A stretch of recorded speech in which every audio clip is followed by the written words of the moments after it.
My name's Jeremy Wade. For as long as I can remember, I've had a passion that verges on obsession. Dangerous freshwater fish have got me well and truly hooked. Their deadly reputations have always fascinated me, as well as their methods of attack. I think we go! In rivers around the world, I've seen everything from giant venom-coated stings to tiny assassins that drill into flesh. I've held a fish that could slice off my arm, smelt the breath of a beast that inhales its victim's whole, and felt the hammer blow of an 80-pound battering ram.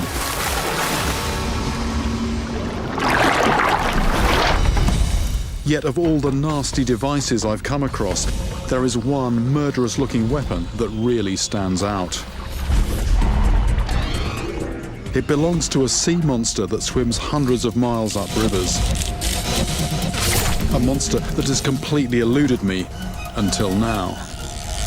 Fish on! Fish on!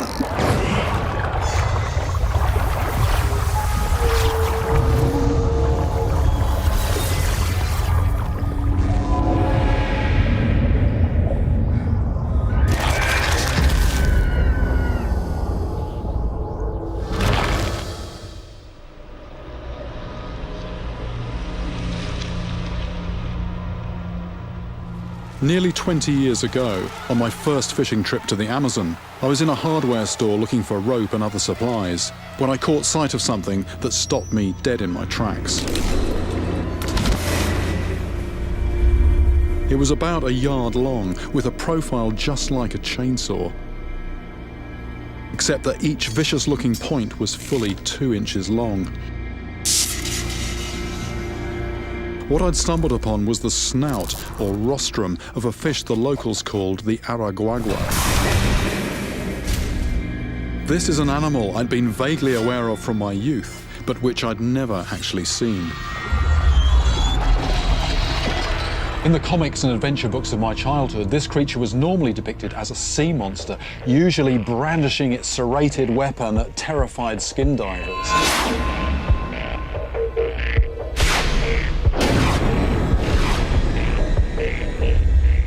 But I don't ever remember seeing a picture of a real one. And until that hardware store in Brazil, I'd no idea that this large and wickedly armed fish might swim up rivers.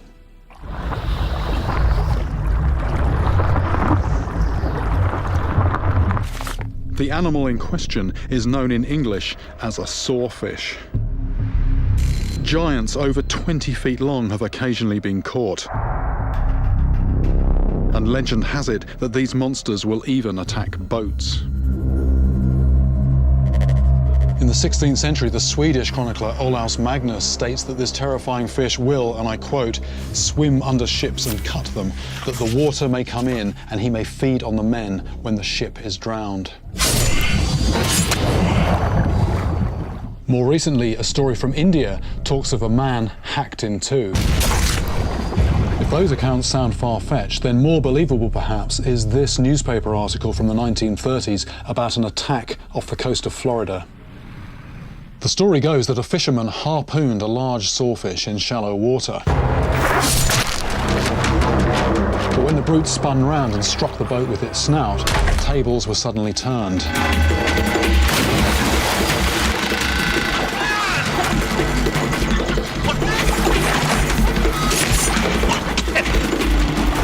I shudder to imagine that rack of teeth scything into human flesh.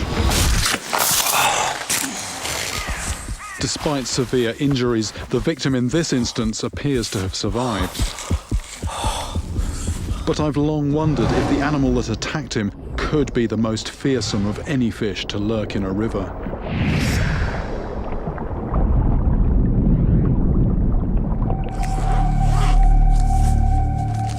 As I prepare to go in search of one, two questions are at the front of my mind. Why is such a large sea-dwelling predator coming into fresh water? And is the sawfish as deadly as it looks? My desire to meet this monster may have started in the jungles of South America, but that's no longer a place where I can hope to find one. In the 2 decades since I stared in horror at that fearsome weapon, sawfish have almost vanished from the face of the earth. A fact that may explain why, in all my travels, I've never seen one in the flesh. For the first time in all my adventures, I'm afraid that this time I might simply be too late. Once common throughout the tropics, sawfish are now increasingly hard to find. Commercial fishing in particular has taken a heavy toll. Decades of overkill have almost wiped them out. To track down this rare beast, I'm heading to Australia's wild northwest.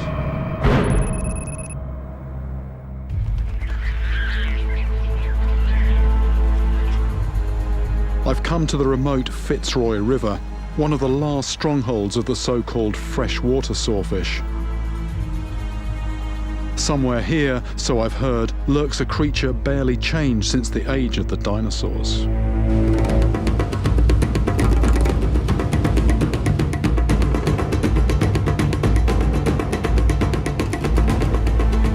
At the mouth of the river, I venture into unfamiliar territory. This is a no-man's land of shifting mud and treacherous currents. But the dangers I can see are only half the picture. Hidden below the surface are some of the world's most notorious man-eaters.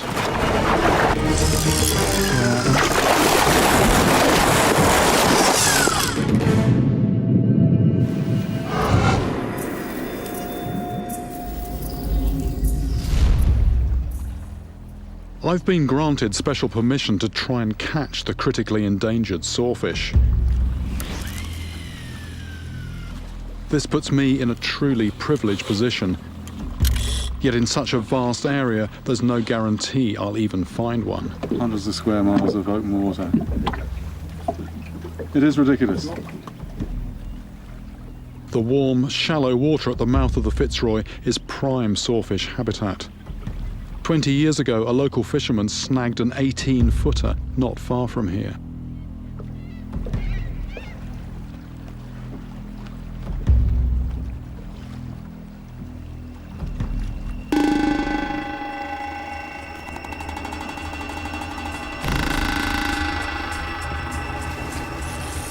Pretty lively. Yeah, that's something.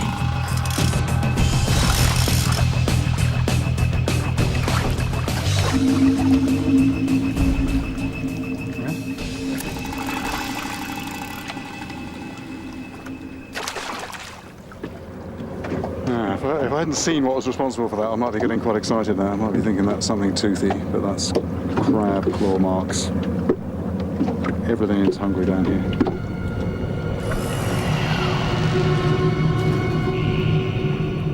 Out of the corner of my eye, I'm aware of a more sinister predator. For a saltwater crocodile, humans as well as crabs are fair game. This wouldn't be a good place to fall in.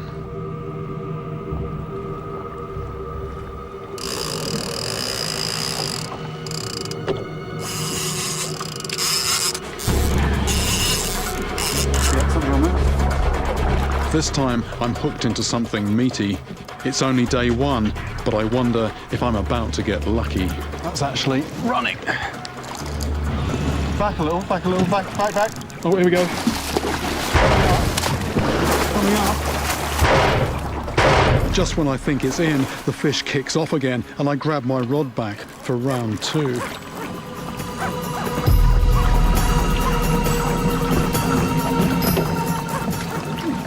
Okay, hold there. I'm going to take this easy because I can't get a positive ID in the water. It's very muddy water.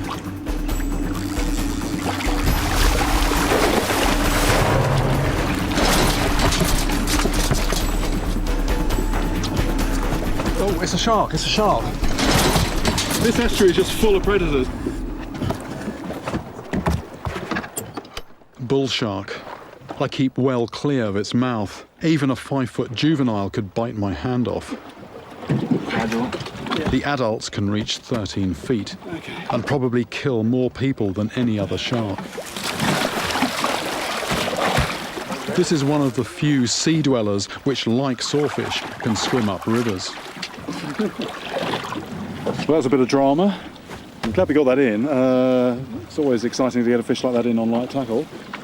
But a bit of disappointment. That's not the fish that I'm after. I'm after something that looks actually quite similar to that. So I've got it all to do again. Next time the line goes, I want it to be a sawfish, not a bull shark.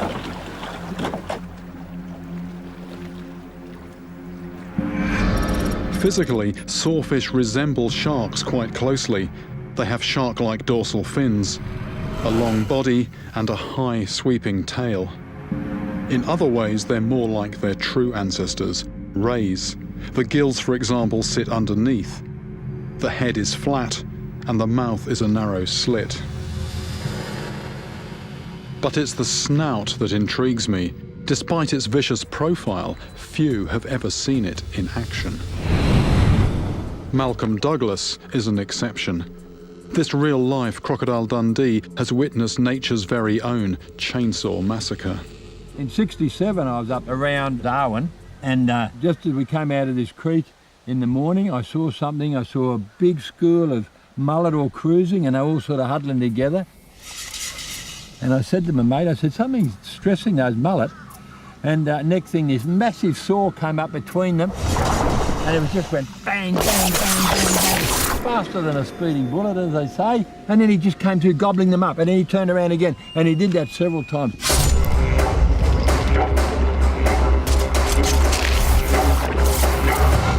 We just thought that was just the most fantastic thing that we ever saw.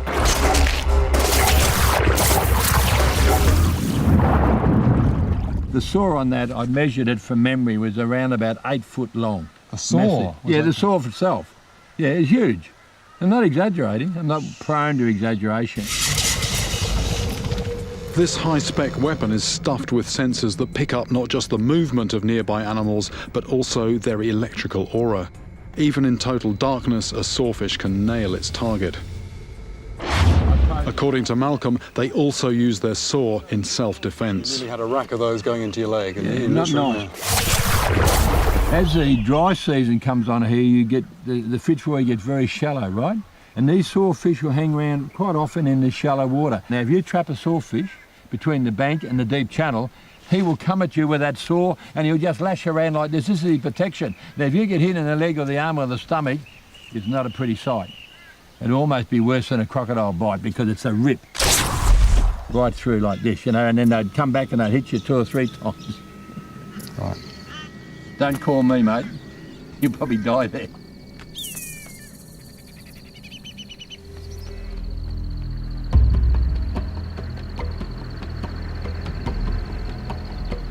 The dry season is the only time you can explore the Fitzroy River, at least by vehicle. During the rains, all of this is underwater. I head to a deep channel known as Telegraph Pool. By moving a few miles inland, I'm hoping to improve my chances of catching a sawfish. Strong tides bring a lot of smaller fish into this lower section of the river, making it a rich hunting ground for large predators.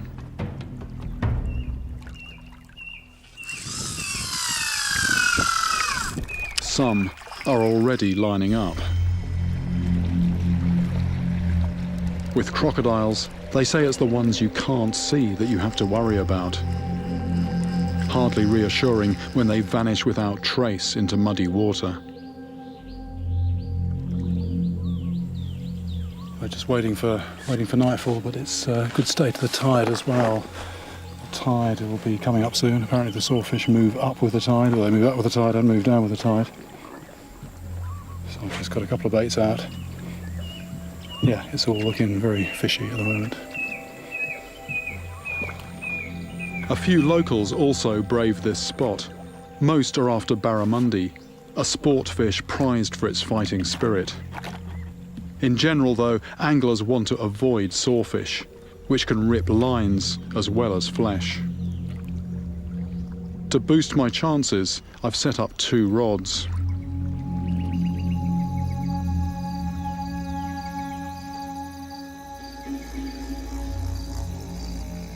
By sunset, my baits are still untouched. And as darkness falls, the mood grows more sinister. It's not just the crocs that are making me edgy. People have lived here for tens of thousands of years, and their spirits seem to haunt the shadows.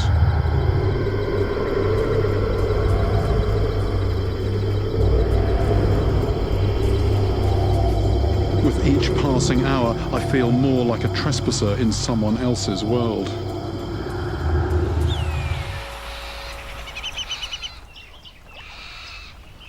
Daylight comes as a relief, and then brings an unexpected breakthrough. Do you want a hand with that? Yeah, please. Another fisherman, up early before the heat of the day, has accidentally hooked a sawfish. This 2-footer is a mere pup, but an extra pair of hands still doesn't go amiss. Were you fishing for these or? No, barramundi. Barramundi. And right. I've caught everything but. Right. Certainly the first one of these I've seen. Okay. I'm out of range now. It's only a small one. This baby sawfish is the monster in miniature, and my first chance to get a safe look at this bizarre animal. Wow. Right. That's the first one of these I've seen. I imagine one of these things 20 foot long, which is what they grow to when they get into the sea. But yeah, so just like a shark, if you look at the back end of it, come forward, that's just like a ray's mouth, a stingray's mouth. But, you know, that is the unique feature. And even on a small one like this, just look, you know, that's quite a fearsome weapon. And actually, although this is a small one, very good thing to see, because for fish like this to exist, and this is probably about a year old, there have to be breeding size adults around. Fantastic. I wish I caught it myself. I'm here to catch a monster, but for now I just want to return the pup unharmed. Just moving the tail to get the circulation going a bit.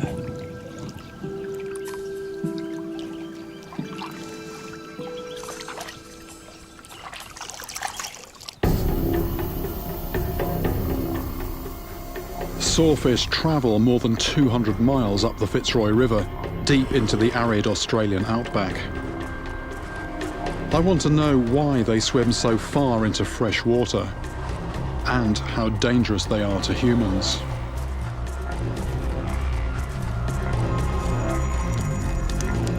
The Aborigines have lived with these predators for at least 50,000 years.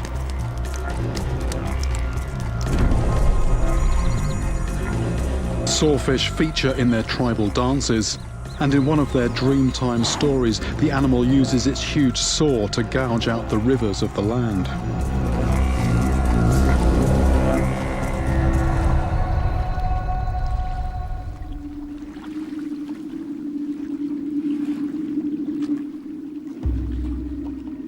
I'm now over 150 miles from the coast, and on my way to meet some of the Bunuba tribe.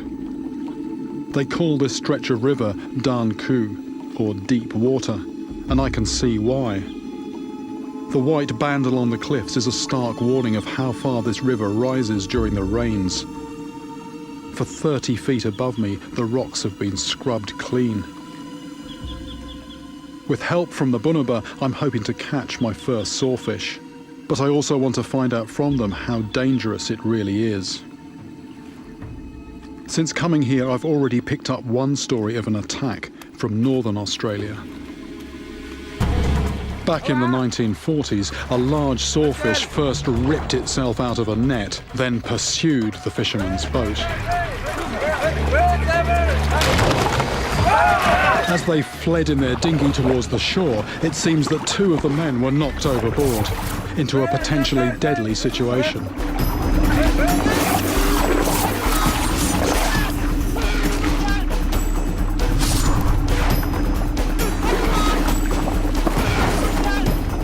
What spooks me about this story is not the men's injuries. Incredibly, they escaped virtually unscathed. But according to the report, the boat's solid wooden hull was punctured by the animal's teeth. Such was the force of one of its blows.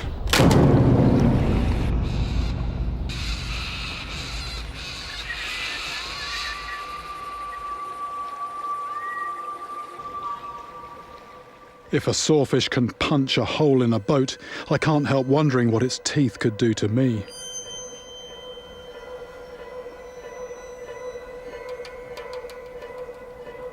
At least there's no danger here from saltwater crocodiles.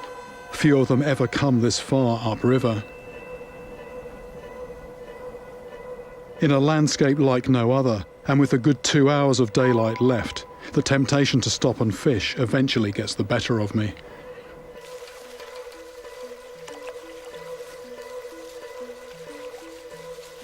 This river is full of predators which, like the sawfish, come up from the sea. And there's one in particular that I'd really like to have a look at.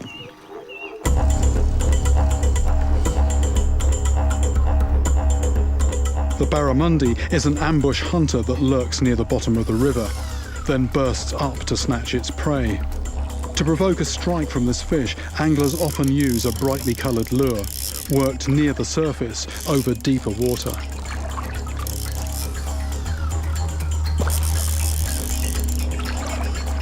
By perching on an island of rock, I can cast into a wide area of river. But steep sides and jagged surfaces mean I don't have much room for manoeuvre.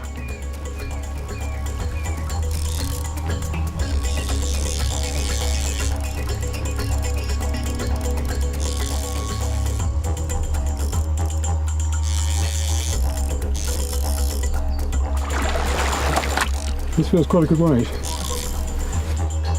Very, very sharp rocks are these. Oh, there it is, there it is, there it is.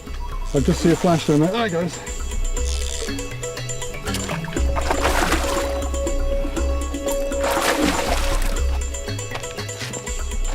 Oops. I'm clambering over here.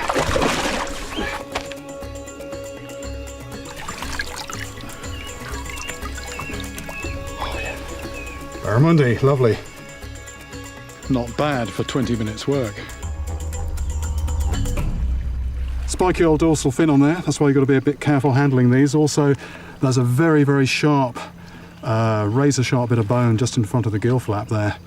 Plus I had all the hooks to extract on this very precipitous bit of sharp limestone here. But here we go, fish in safely, barramundi, and just what a spectacular setting to catch it from.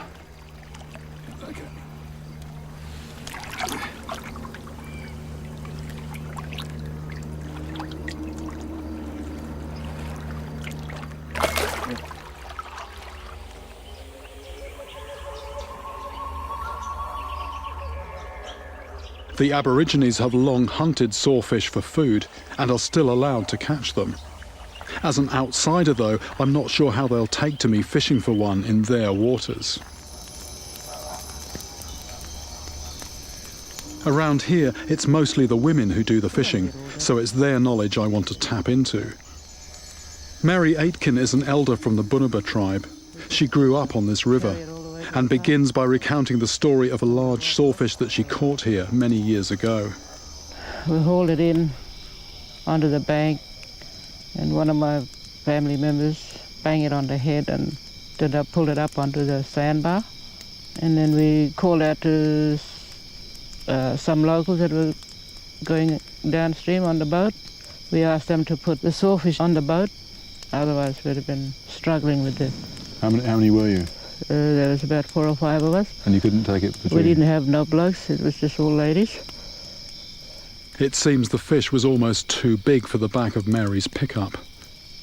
Well, when we put it into the Toyota, we couldn't put it sort of cross because it was too big.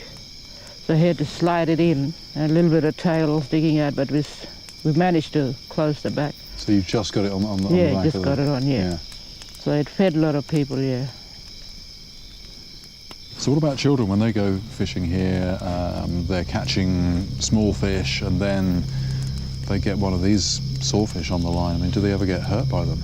We stand well away from it, you know. We tell the kids the same thing.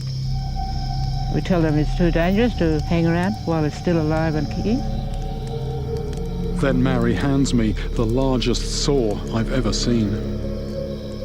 The savage potential of this ready-made weapon certainly hasn't been lost on humans. There are records of sawfish rostrums being used as weapons right across the Western Pacific, from the Philippines down through New Guinea as far as New Zealand. They'd use it to slice open the abdomens of their enemies and also to open up the veins on the inside of the elbows, causing fatal bleeding. And even just a couple of years ago here in Australia, a couple of burglars attacked a man in a caravan using a sawfish rostrum, and they put him in hospital.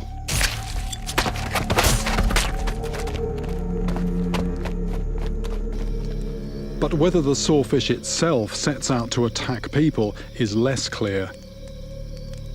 So far, the evidence is about as shadowy as the beast itself.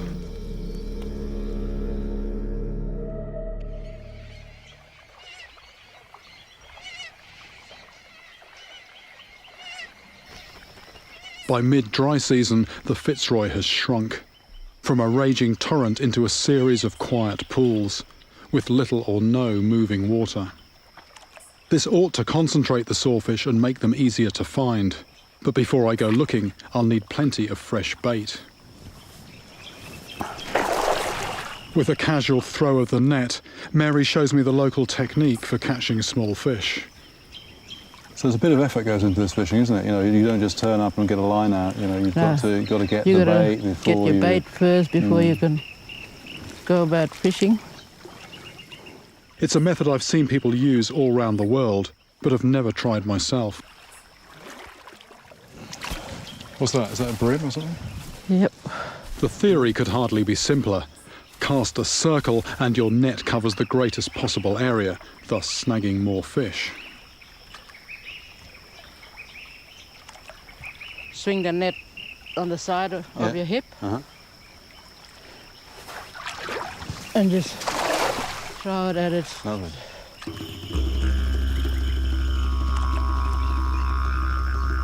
With fresh bait on her line, Mary is quickly into her fishing.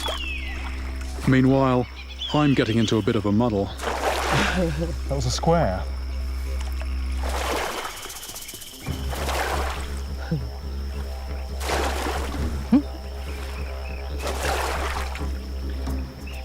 Try lifting your shoulder when you throw it. That's the better one.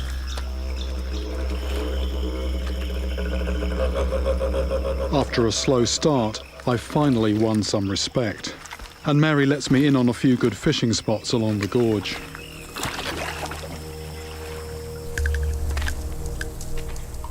Sawfish have roamed the earth for at least 100 million years. Yet the rocks under my feet are nearly 4 times this old.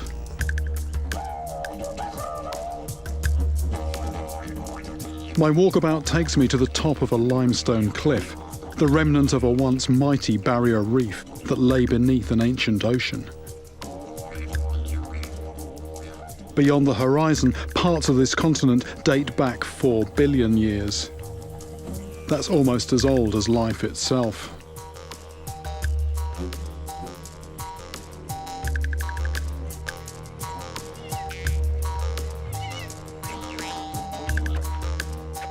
I'm looking for a stretch of water with a deep channel, the kind of place where a big sawfish might lie up.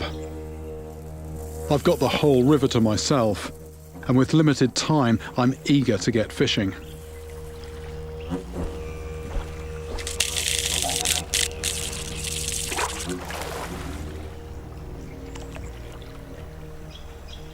This is about as simple as fishing gets, I suppose, just using a hand line. So there's the hook down in the water, a little bit of lead holding the bait in place, and this end just a winder. And this is what the locals use, so I'm just giving it a go, and they'll tend to go away and just come back and check the line after a couple of hours, make sure it's fastened to something. They tend to look a bit askance at me sitting actually holding the line, but I've only got a limited time here. I want to feel when something comes along, make sure the hook sets, but from their point of view I'm wasting energy and also sitting out in the sun unnecessarily. All that remains now is to sit and wait for something to find the bait.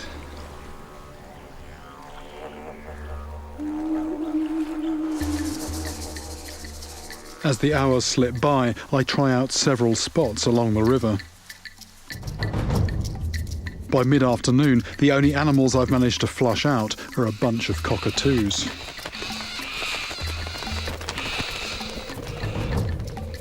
Surprisingly, the shallow pools are still full of life. Even in the dry season, there are plenty of shrimp and bream to be found. This will be good ammunition for later. As I return to camp, I wonder if the abundance of food might explain why sawfish come so far upriver. If the pickings are rich enough and you can adapt to fresh water, then why not? Recently in South Africa, I caught huge adult bull sharks, which were swimming way into fresh water for just this reason. But if the same is true of sawfish, then why aren't I hearing stories of giant 20-foot river monsters?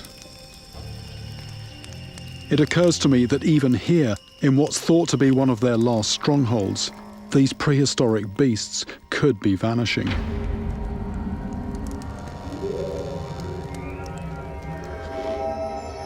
Perhaps darkness will draw a sawfish out of its lair. It's often said they're more active at night.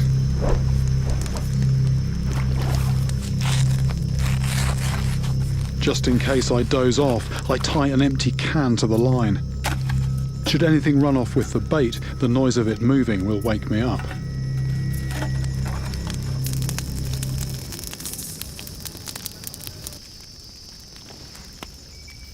I'm over 150 miles from the mouth of the river here, but apparently in the past, according to Mary, there have been some big sawfish caught from this very place.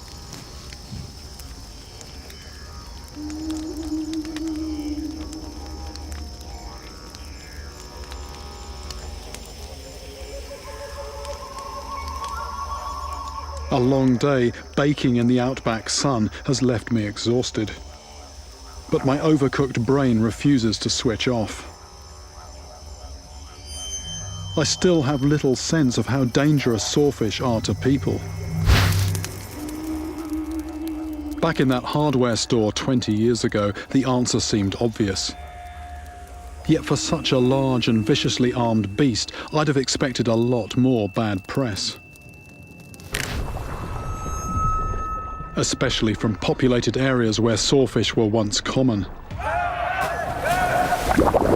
After all, this is a fish said to have hacked a man in two.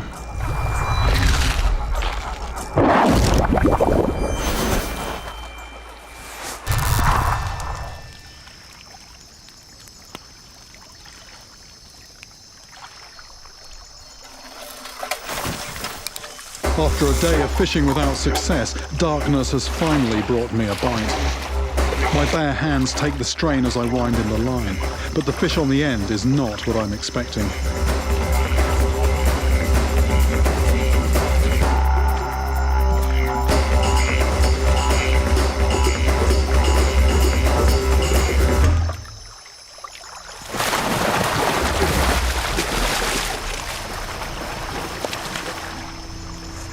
Bull shark.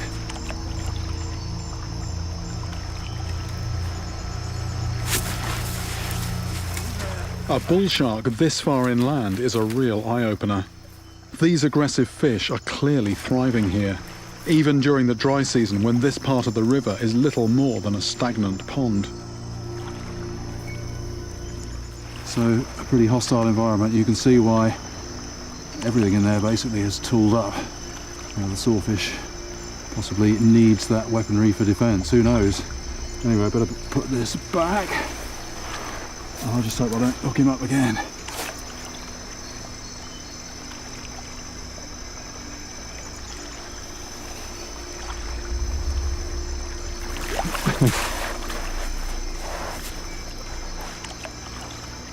Even though I know bull sharks come up in, fresh water, it's still really strange seeing them here. But the monster I'm after is nowhere to be seen.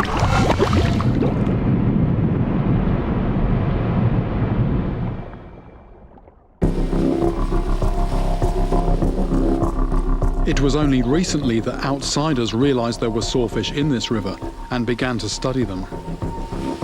I'm leaving Dan Ku and heading 100 miles back downstream to hook up with a small sawfish research team. Perhaps their knowledge can help me in my quest. I turn off the main highway to a dusty outpost called Cambalin, and then follow a dirt track to an abandoned irrigation dam. For most of the year, this man-made barrier stops sawfish swimming upstream.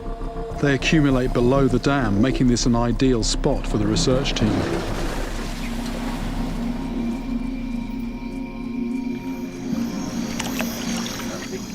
Dr. Dave Morgan, who leads the research, is passionate about sawfish. By tagging and tracking individual fish, he's starting to build up a picture of their secret lives.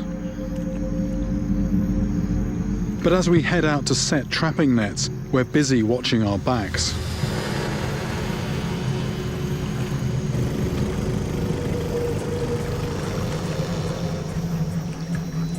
Crocodiles seem to be following our activity with a predatory interest. This is risky work.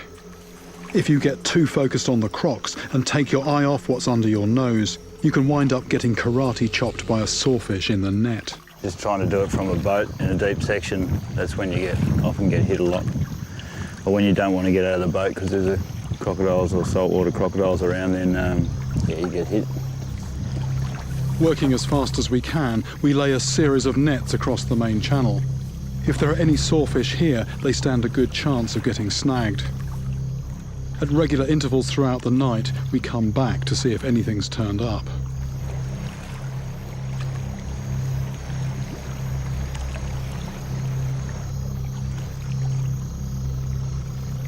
There's a float down here. Oh yeah? There's a kick here, kick. Yep. Lay it down.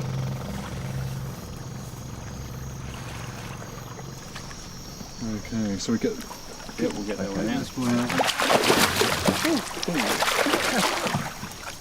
The first catch of the night is an agitated barramundi. As I already know, this can be a prickly customer. These things are sharp, Jeremy. They're basically almost the worst thing to get out of a net. They're worse than crocodiles and bull sharks and sawfish. They've got spines all over. It's got itself well wrapped up, but eventually we managed to untangle it without getting impaled. Barramundi got caught in the net. This is going back in the water. This thing's quite a vicious predator, but I mean, this is it's going to be a meal for the crocs if it stays in the net any longer. But back to fight another day. Okay. No sawfish. Still no sawfish. There are more nets to check. The problem now is that the struggling barramundi has stirred up the crocs. And just the thought of being grabbed by one of them is making me jumpy.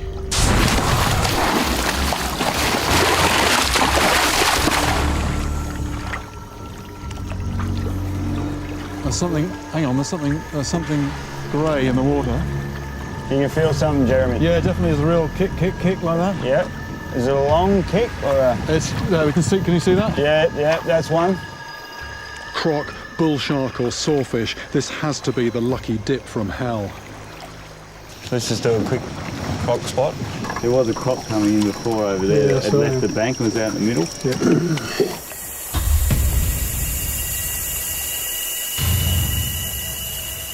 Just be careful, mate. It could be a bull shark or a freshwater, saltwater crocodile. Well, they get wrapped in the nets. They come and take the fish out the nets. Well, the freshies generally go for catfish, but the salties definitely prefer the barramundi. I'm starting to wish I was somewhere else. Well, they'll chew them in the nets and try and fight you for them. Oh. Shall I attempt to grab that? Is that...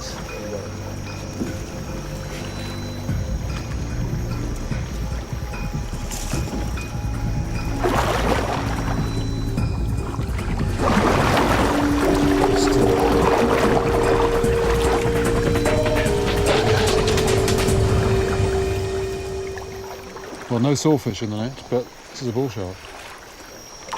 Okay. I'd normally be fired up to find bull sharks so far upstream in fresh water, but they're starting to feel like a plague, and I wonder how many more I might have to pull out from this crocodile soup before I find a sawfish.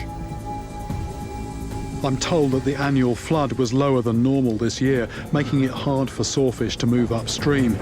At any rate, the last nets are all empty.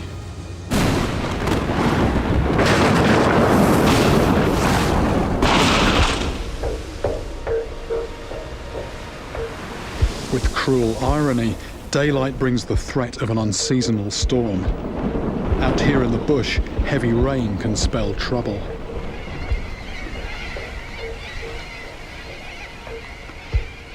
The timing is absolutely crucial. If I was here in the wet season, I'd be sitting underwater, which is precisely why we come now in the dry season. Not only is the river accessible, but also the fact that it's down, about 30 foot, the fish are more confined.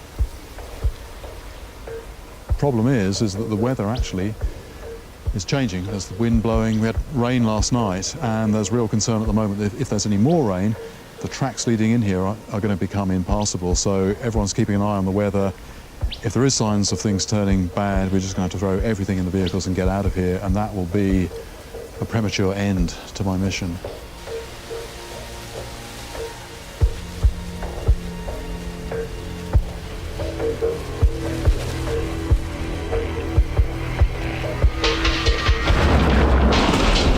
With a big storm approaching, the research team has no choice but to beat a retreat. Yet it seems there is still a glimmer of hope. To stay one step ahead of the weather, we head back to Telegraph Pool. This is my last chance to catch the monster that I've waited nearly 20 years to see. While Dave and his team prepare for another night of trapping, I return, superstitiously perhaps, to the exact spot where I released the baby sawfish. Maybe this is where my prayers will finally be answered.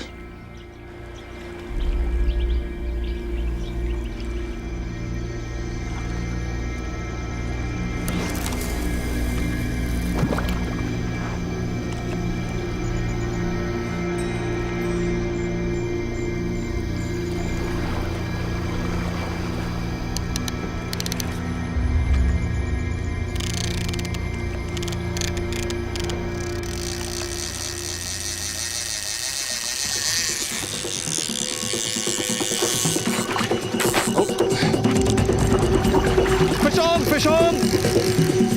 Yeah.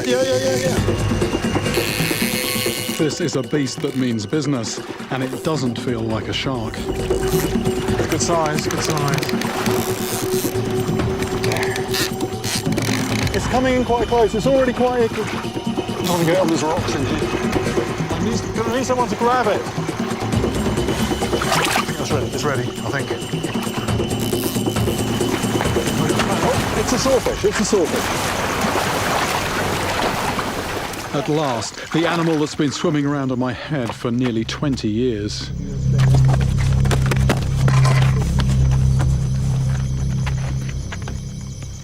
Let's get this way out the way. Here we go, my first sawfish.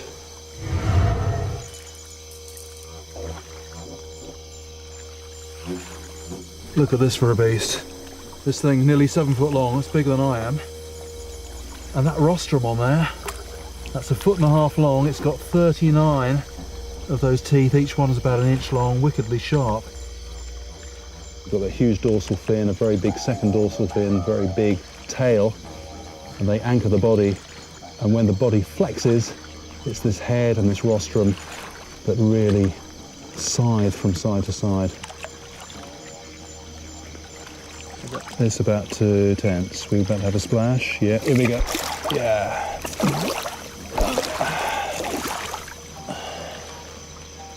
This journey began almost 20 years ago. In the heart of the Amazon, I stood staring at a vicious-looking weapon and wondered if I'd ever see its owner in the flesh.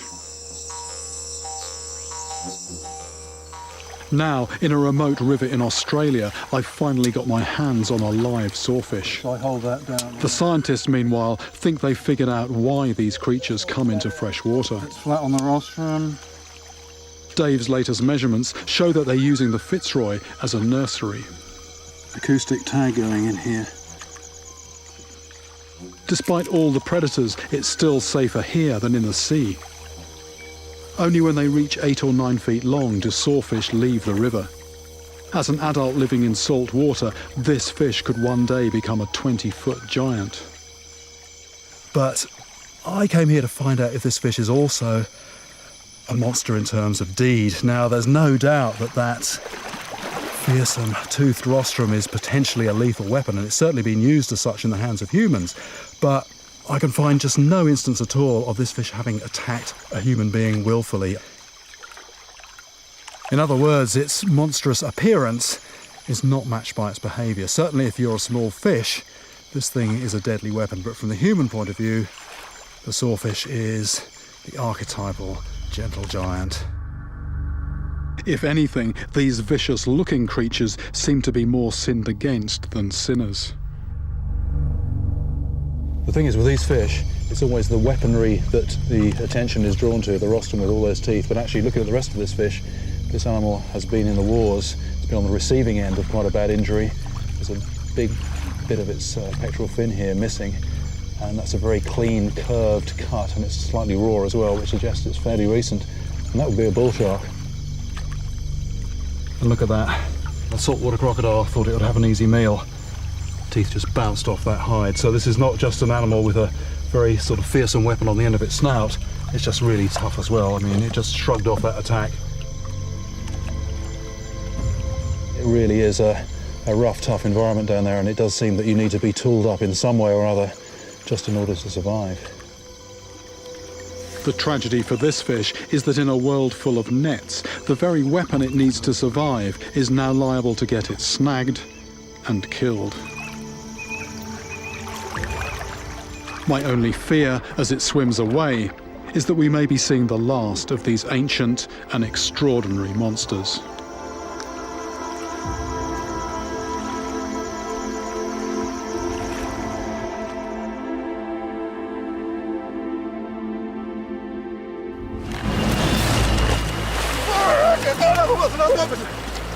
I have caught a Hanzaki, better known as the giant Japanese salamander, one of the largest salamanders in the world.